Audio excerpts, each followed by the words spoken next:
In the 17th century, a well-known philosopher, René Descartes, was one of the ones who was credited with modern Western philosophy.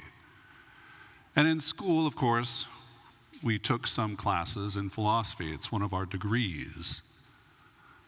And one of the most famous sayings, and most people have heard of it, in Latin is cogito ergo sum. I think, therefore I am. In other words, because I'm a rational being capable of rational thought, I know that I exist. Certainly a true statement. And philosophy is good. Thinking, reflecting is very important and sometimes crucial. But one of the downsides is, of course, simply thinking and reflecting and thinking and reflecting and thinking some more. One can very easily be led to inactivity, thinking only and not putting into action what one thinks about. In the gospel today, the scholar of the law, one who thinks, one who is wise, one who is skilled, tests Jesus. What do I have to do to achieve, or if anyone really, to achieve eternal life? And of course, Jesus throws it right back at him. Well, how do you read the law? Well, and of course, the two great commandments come forth. But, and this is a big but, in order to justify himself, a very human trait, a downfall sometimes to the human heart that has been touched by the divine, in order to justify,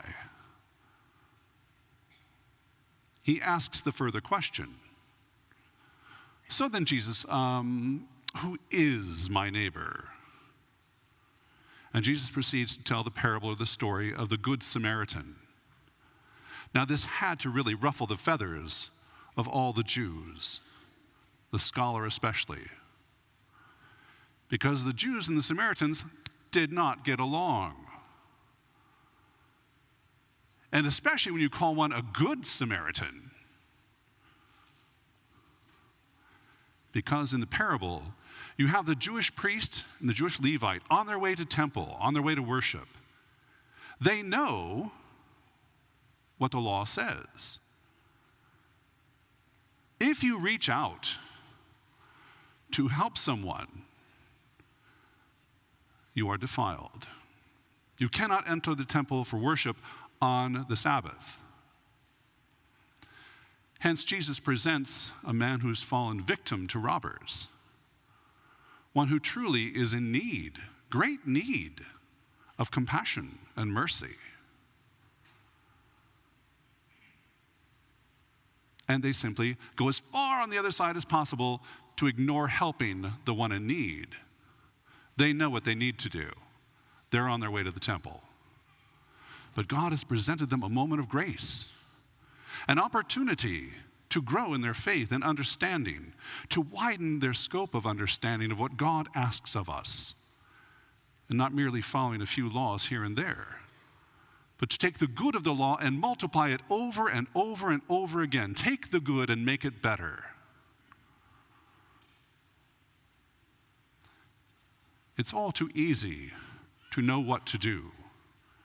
It's a lot tougher to do what needs to be done. And here you have a Samaritan who also could just as easily stay as far away from this injured individual as possible and go on his merry way because he had things to do. He too had places to go because he told the innkeeper, if there's any further expense, I will repay you on my way back. But he knows that compassion is not necessarily a human quality or trait. It is a divine quality that is handed on from person to person, from parent to child, from generation to generation. And it's not just a human compassion, because human compassion is, well, I help you, you're going to help me. It's always expecting something back. But the compassion of God simply reaches out and fulfills the need, whatever it might be. So Jesus presents to the scholar of the law, the lawyer, an opportunity in the parable to reevaluate his own stance. He's very happy to remain in the realm of words and conversation and thought rather than to do. And Jesus ends in his conversation with the lawyer. Now, go and do likewise. Go and do the same as you heard in the parable, as you heard the Samaritan, the good Samaritan. Go and be the good Jew. Put into practice what you know to be necessary in the life of God, in the life of your faith. And the Lord speaks to us as well in the 21st century. Go and be a good Christian. Don't just think about it. Because the world will say, oh, yeah, you say you're Christian, but I don't see it. I don't see it happening. I don't see you reflecting the love of God. I don't see you reflecting the will of God. Oh, I see you go to church. I see that. And I hear you talk a good argument, but I don't see you putting it into practice. And that's the great challenge for anyone who believes, anyone who says, I have faith, anyone who says, I am a Christian, I am a follower of Christ. Put those words into practice, into action. Go and do. Not go and think about it for a while. Because when we got sent to our rooms, you go and think about what you did. Okay. Jesus is about doing more than thinking.